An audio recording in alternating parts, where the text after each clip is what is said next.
Alors que la polémique Menel a pris fin avec le départ de la candidate, la production de The Voice doit désormais gérer un autre problème, technique cette fois-ci: que faire des futures séquences où la jeune chanteuse apparaît?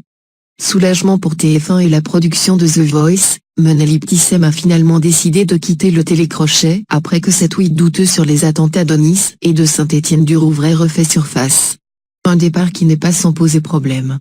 En effet, lors des auditions à l'aveugle, diffusées le 3 février dernier, la jeune Syrienne de 22 ans a fait chavirer le cœur du jury et du public avec sa reprise de Alléluia de Leonard Cohen, mêlant anglais et arabe. Une prestation très remarquée qui lui a valu de nombreux éloges, certains la voyant déjà parmi les grandes favorites de cette saison.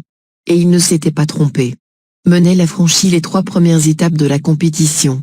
L'émission, étant enregistrée à 70%, la production se retrouve donc avec 2 primes, un censé être diffusé en mars et l'autre en avril, où la candidate démissionnaire apparaît.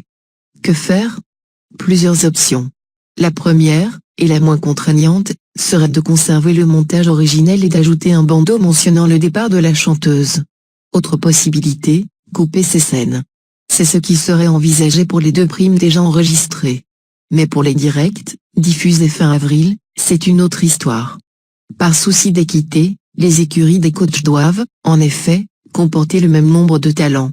Étant donné qu'il est impossible à la production d'organiser de nouvelles auditions à l'aveugle, les décors ayant été démontés et les coachs ayant d'autres occupations, le plus probable reste la réintégration d'un candidat éliminé. Celui que Menel a battu lors des duels.